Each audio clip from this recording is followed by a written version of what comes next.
De Steven Guilbeault ici. Moi, c'est Julie Tremblay aux communications. Alors, on fait cette web conférence-là pour revenir sur la COP23 qui a eu lieu à Bonn dernièrement. Et suite au sommet international du climat à Paris, on voulait faire un petit bilan là, des progrès du Canada en matière de lutte au changement climatique pour atteindre nos objectifs de Paris. Alors, Steven, si tu veux bien commencer par un petit retour sur la COP23 qui a eu lieu à Bonn, nous parler un petit peu des avancées puis des bons coups qu'il y a eu là. Bien, alors, je vous rappelle, conférence de Bonn, la 23e conférence des parties des Nations Unies sur les changements climatiques, 2 ans après celle de Paris. Quelques constats importants. Déjà à Paris, en 2015, on savait que les objectifs que les pays avaient mis de l'avant étaient insuffisants en termes de réduction d'émissions pour prévenir un réchauffement tel que prévu dans l'accord de Paris, quelque part autour de 1,5 à 2 degrés Celsius, donc pour éviter que les températures n'augmentent trop. Paris, c'était un progrès dans la mesure où sans les engagements de Paris, on se dirigeait vers un réchauffement d'à peu près 3,6 degrés Celsius, au-dessus des températures pré-industrielles. Grâce à Paris, on serait autour de 2,7, mais je vous le rappelle, l'objectif de Paris, c'est de maintenir cette hausse de température-là quelque part entre 1,5 et 2. Alors 2,7, c'est mieux que 3,6, mais c'est quand même trop. Or, dans l'accord de Paris, il y a un mécanisme qui prévoit le début d'une négociation pour que d'ici 2020, les pays s'engagent à faire plus que ce qu'ils ont fait jusqu'à maintenant en matière d'engagement, de réduction de leurs émissions de gaz à effet de serre. C'est ce qu'on a appelé à Bonn le dialogue de Talanoa.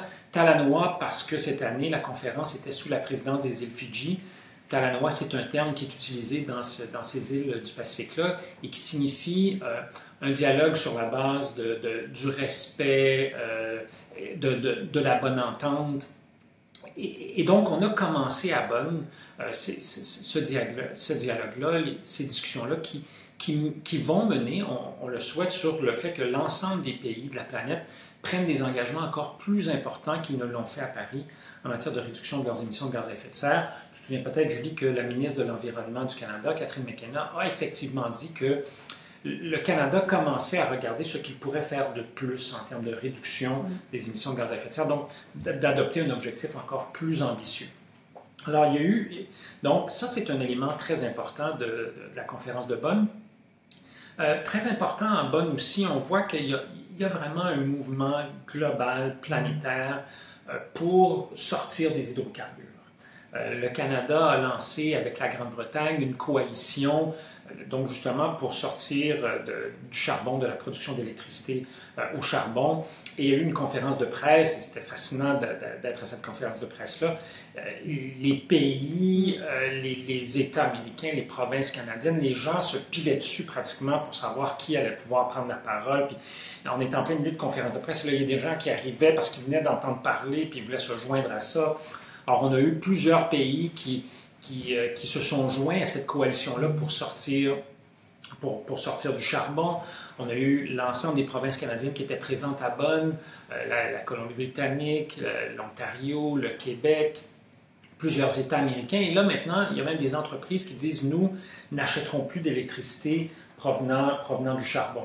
C'est un mouvement qui a déjà commencé, là, mais on a vu une accélération de ça à Bonn. Alors vraiment un bon coup de la part de notre ministre de l'Environnement, Mme McKenna, et de ses partenaires, notamment la Grande-Bretagne.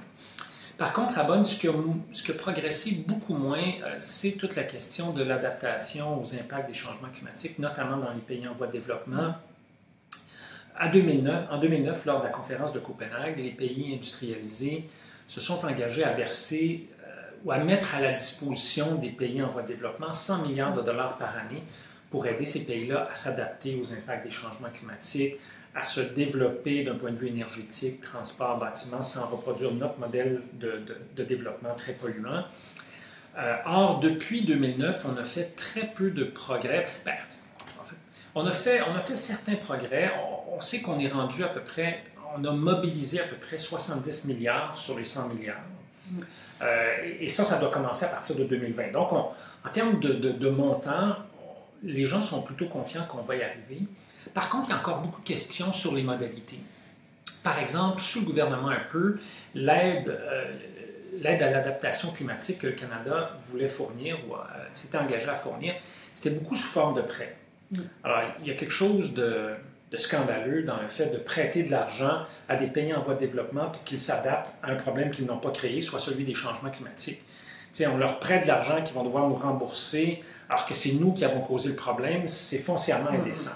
Alors, donc, il y a des éléments comme ça dont on discute depuis quand même longtemps, là, 2009, c'est quand même pas hier, et il y a peu de progrès qui ont été faits. En fait, la question de l'adaptation demeure encore un peu le parent pauvre des négociations sur les changements climatiques. OK. Merci, Steven. Excellent résumé de tout ce qui s'est passé là-bas.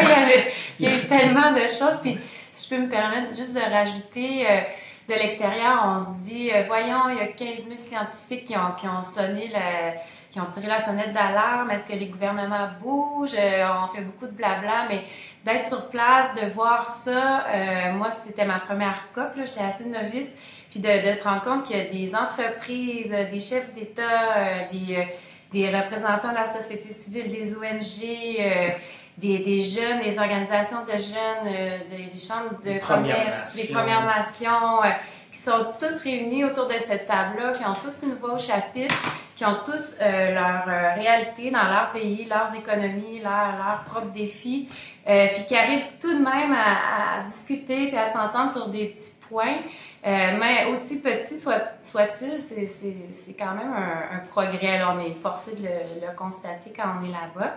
Donc voilà, je voulais rajouter mon petit two cents de fille oui, qui avait été un peu impressionnée à ce niveau-là. Récemment, on a eu les fameux, le 1 an du plan climat, là, qui était un accord historique adopté canadien.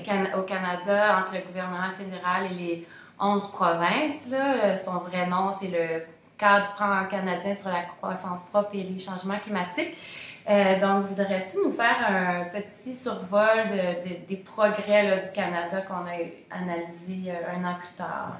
Alors, vous vous rappelez peut-être, donc, il y a 1 an, au mois de décembre 2016, à Ottawa, deuxième conférence des premiers ministres sur les changements climatiques. La première avait eu lieu à peu près à peine 6 mois avant.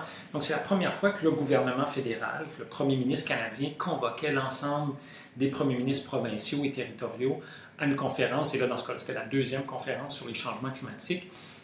On ressort de là avec un accord qui reçoit l'assentiment de l'ensemble des provinces et territoires du Canada, sauf la Saskatchewan et le Manitoba. Le Manitoba, je pense que c'est en train de se régler.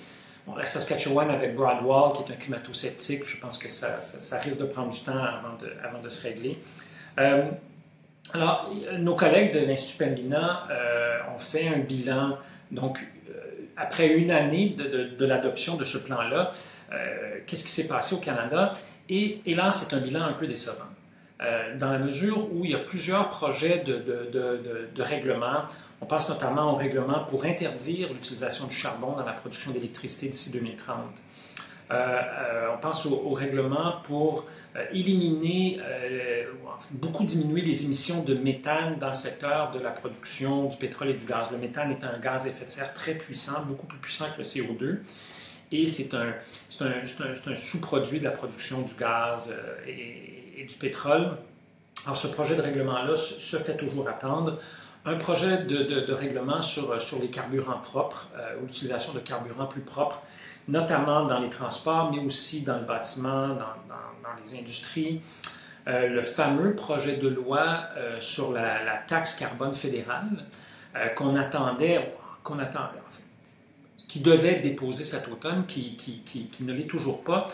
Alors, après 1 an, il y a quand même des choses. Bon, il y a eu des investissements très importants de la part du gouvernement fédéral dans les 2 premiers budgets du gouvernement Trudeau, des investissements de 25 milliards au cours des 10 prochaines années dans les transports collectifs, c'est du jamais vu au Canada, 20 milliards dans les infrastructures vertes, On est en train de mettre sur pied une banque, donc la Banque d'infrastructure, qui va permettre de financer notamment des projets en énergie renouvelable, par exemple en efficacité énergétique, pour rénover nos bâtiments, nos maisons.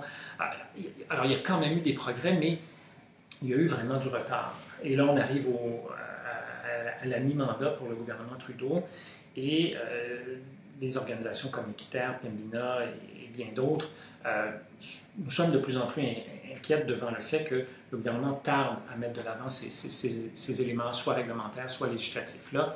Pourquoi? Bien, parce que plus on tarde, plus ça va prendre... Parce que là, il faut comprendre que c'est bien... C'est pas parce qu'on les annonce que tout à coup les choses arrivent par magie. Une fois qu'on adopte un projet de loi ou qu'on met en place un projet de règlement, bien là, après ça, il faut mettre en place toute l'infrastructure pour opérationnaliser ça. Donc, ça prend un certain temps. Alors, plus on attend, plus les réductions d'émissions de gaz à effet de serre vont se faire attendre également. Donc, il faut qu'il y ait un coup de barre qui soit donné par le gouvernement fédéral rapidement au cours de la prochaine session parlementaire pour mettre de l'avant ces éléments-là dont nous avons absolument besoin dans un premier temps pour atteindre les objectifs que nous sommes fixés dans le cadre de la conférence de Paris. Mais aussi, après ça, on s'est engagé, comme je le disais tout à l'heure, la ministre fédérale de l'Environnement, Mme McKenna, dit nous pouvons faire plus que ce à quoi nous nous sommes engagés à Paris. Mais avant d'en faire plus, il faut commencer par faire le minimum. Et là, c'est ce qu'on attend de la part du gouvernement fédéral. OK. Très bien résumé. Merci.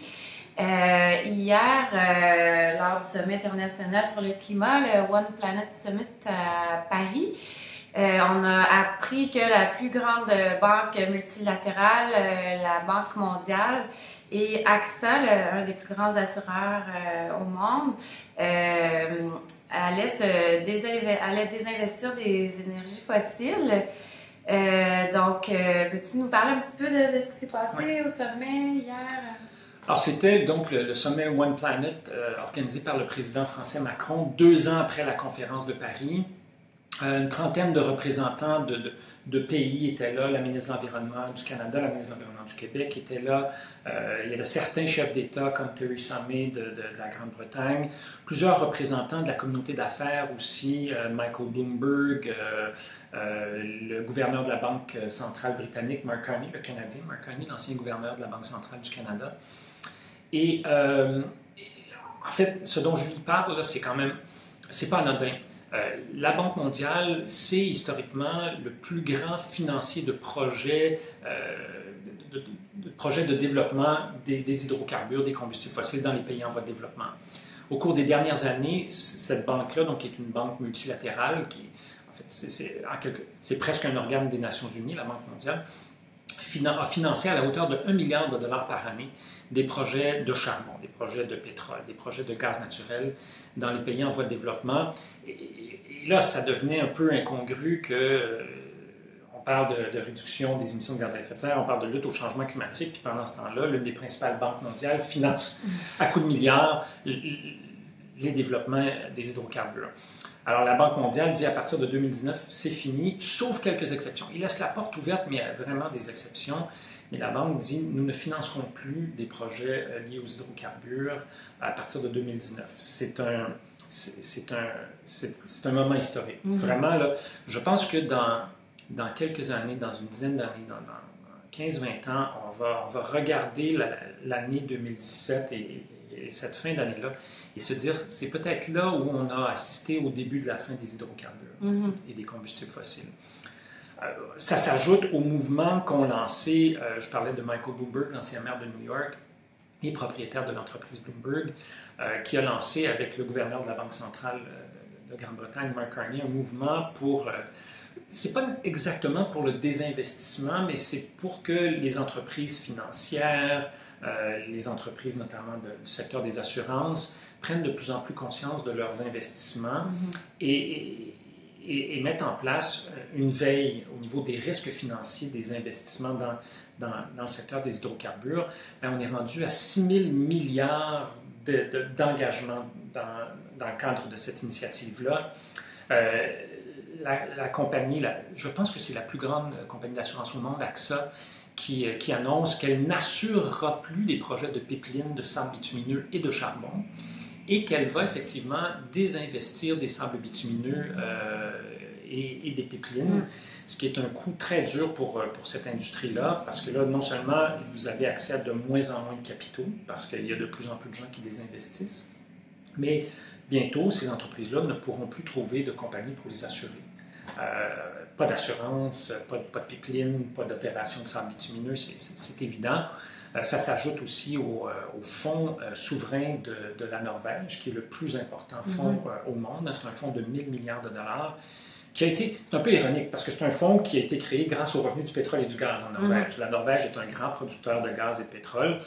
Et au lieu de payer l'épicerie avec ça, comme on le fait aux États-Unis, en Alberta, un peu partout dans le monde, eux, il y a très longtemps, il y a des décennies, ils ont dit non, nous, on va prendre cet argent-là, puis on va la mettre de côté.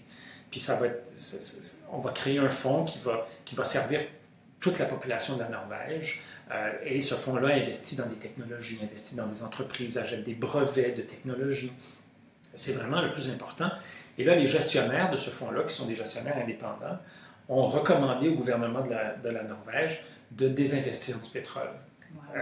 Alors, vraiment, cette année, c'est un moment charnière parce que, qu'on le veuille ou non, sans argent, de développement de projets de pétrole, de gaz, de pipeline, ben, il va y en avoir de moins en moins. Alors, c'est vraiment très important ce à quoi on assiste présentement. Super, c'est vraiment encourageant de voir qu'on est en train de mettre un pied dans la transition, puis que les entreprises, les grandes corporations n'attendent plus les gouvernements, mais agissent. Moi, en tant que citoyenne, ça m'encourage beaucoup.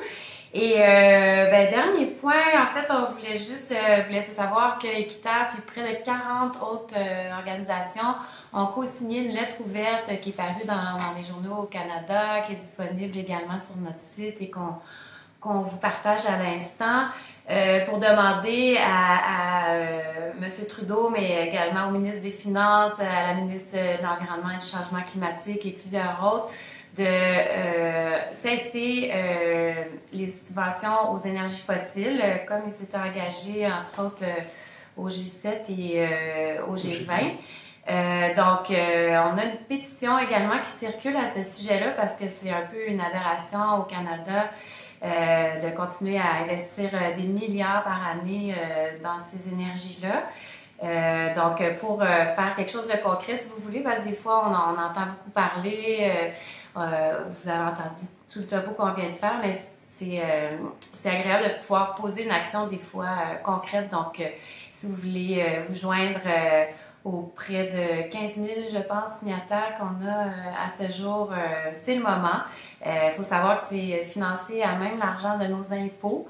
Donc, je pense qu'il y a beaucoup de choses qu'on pourrait faire avec ça, entre autres investir dans les énergies renouvelables qui sont de plus en plus abordables. D'ailleurs, ça m'amène à la première question qu'on a reçue. Si tu veux bien, on va passer à la période de questions. Oui. Alors, la première question, donc, c'est sur les augmentations de température. Alors, je vous rappelle où en est notre connaissance scientifique. Donc, ce qu'on sait, c'est que depuis le début de l'ère industrielle, là où on a vraiment commencé à émettre beaucoup de gaz à effet de serre, d'abord en brûlant du charbon, ensuite le pétrole, le gaz naturel, et aussi la déforestation, l'étalement urbain, qui contribue également, les températures moyennes planétaires ont augmenté d'à peu près 1 degré Celsius. Vous allez me dire, 1 degré Celsius, ça veut dire quoi? Bien, il faut comprendre qu'on ne parle pas de météo, hein. Donc on ne parle pas de variations au jour le jour à Montréal, New York, Paris. Alors il y a des variations au jour le jour en fonction d'où on est sur la planète, en fonction de quel moment de l'année, donc on est en hiver, on est en été. Le climat, c'est l'étude des tendances, des températures. Et des changements sur ces tendances-là peuvent avoir des impacts sur les conditions de vie sur Terre très importants.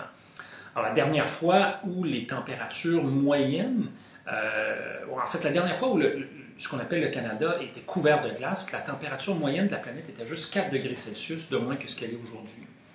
Et là, on sait que nous avons déjà augmenté d'1 degré Celsius au cours des 130 dernières années à peu près. Et comme je le disais tout à l'heure, les projections, si on ne fait rien, l'augmentation de température d'ici 2100 pourrait dépasser 3,6 degrés Celsius. Même 4 et peut-être même un peu plus. Si si tout le monde fait ce qu'il a dit qu'il ferait à Paris, au lieu de 3,6 voire 4 degrés Celsius, on aurait 2,7 degrés Celsius d'augmentation de température. Alors, c'est bien, mais c'est encore trop. Pourquoi c'est trop? Parce que si on dépasse 2 degrés Celsius, les estimations des scientifiques présentement sont que les impacts des changements climatiques vont être très, très, très importants. Augmentation du niveau de la mer. On le voit présentement, là, les feux de forêt qui ont fait rage en Californie. On a eu des feux de forêt sur la côte ouest canadienne. On a eu des feux de forêt en Alberta l'an passé. Il a fait tellement chaud cet été dans le sud de l'Europe qu'on parlait de cette vague de chaleur-là. On l'a surnommé Lucifer. De plus en plus d'inondations. On a vu par exemple des millions de personnes déplacées au Bangladesh. Alors, plus il y a de réchauffement, plus il va y avoir de changements climatiques. Alors, l'objectif que les pays se sont fixés à Paris, c'est de limiter les augmentations de température à quelque part entre 1,5 à 2 degrés Celsius. Plus on est proche de 1,5, moins il va y avoir de changements climatiques. Plus il y a de réchauffement, plus il va y avoir de changements climatiques et d'impact des changements climatiques. OK. L'autre question... Oui, ben, j'avais aussi la question, les avancées du Canada vers la transition énergétique, est-ce que tu as une idée? Oui. Bien, on a parlé un petit peu du fédéral tout à l'heure. Bon, évidemment, le Canada, c'est pas juste le gouvernement fédéral. Il y a eu quand même... En fait, pendant 10 ans de grande noirceur au fédéral avec le gouvernement un peu où on n'a rien fait sur ce dossier-là, où on a même reculé. Ce qui est intéressant de regarder, c'est ce qui s'est passé dans les villes, c'est ce qui s'est passé dans les provinces. Or, il s'est passé beaucoup de choses intéressantes. On parle d'élimination de l'utilisation du charbon pour la production d'électricité. Bien, l'Ontario l'a fait. En 2014, elle avait fermé toutes ses centrales au charbon. C'était plus de 30% de sa production électrique. Ils ont fait ça en quelques années. C'est le geste le plus important en Amérique du Nord en matière de réduction des émissions de gaz à effet de serre. Donc, c'est l'équivalent de retirer de la route 5 millions de véhicules que l'Ontario arrête d'utiliser du charbon comme ça pour son électricité. Au Québec, on a mis en place un plan d'action de lutte au changement climatique. On a été le premier État en Amérique du Nord à mettre un prix sur les émissions de gaz à effet de serre. On a été les premiers à se joindre à la Californie pour forcer les compagnies d'automobiles d'abord à mettre sur le marché des véhicules de plus en plus efficaces, donc des voitures à essence, mais de plus en plus efficaces. Et là, on se joint à la Californie pour forcer les constructeurs automobiles à mettre sur le marché de plus en plus de véhicules électriques. La Colombie-Britannique a adopté une taxe sur le carbone. L'Alberta, il se passe des choses absolument extraordinaires en Alberta. Le gouvernement albertain a annoncé la mise en place d'une taxe carbone. On va éliminer là aussi d'ici 2030 la production d'électricité à partir du charbon. En Alberta, c'est 40% de la production d'électricité. On va remplacer ça beaucoup par des renouvelables. Alors, l'endroit au Canada présentement où les énergies renouvelables se développent le plus, c'est pas au Québec, c'est pas en Ontario, c'est pas en Colombie-Britannique, c'est en Alberta. Alors, il y a des choses très intéressantes qui se passent également. Donc, le Canada commence à s'inscrire aussi dans cette transition énergétique-là, à la fois au niveau des transports, au niveau de l'énergie, au niveau des bâtiments aussi. L'Ontario a annoncé qu'à partir de 2025, le Code du bâtiment va obliger les constructeurs de maisons, de bâtiments à avoir une norme qu'on appelle net zéro. Donc, ça veut dire que sur une base annuelle, les nouveaux bâtiments qui seront construits vont avoir une consommation. Parfois, ils vont consommer de l'énergie, parfois, ils vont en produire. Sur une base annuelle, ça va être à peu près zéro. Okay. Donc, on va transformer vraiment le visage du bâtiment au Canada au cours des prochaines années. Alors, ça aussi, c'est une autre mesure qui s'inscrit dans le cadre de cette transition énergétique-là. OK, super intéressant, merci. Il y a des personnes qui se demandaient les impacts qui sont vécus aujourd'hui. Tu en as nommé quelques-uns tout à l'heure, les vagues de chaleur, les inondations, entre autres au Québec, on s'en rappelle, au printemps. Dans l'Ouest, les feux de forêt. Je vous encourage à aller voir notre excellente page COP23 sur c'est équiterre.org/COP23. Donc, il y a une fiche qui parle justement de l'adaptation au changement climatique et puis qui liste tous ces effets-là. Donc, voilà, vous allez vraiment en voir une panoplie là, partout dans le monde. Il y en a eu vraiment beaucoup récemment. Juste en 2016, on nommait à peu près une vingtaine d'effets là, à travers la planète, puis même au Canada. Est-ce qu'il y a d'autres questions du public? Oui.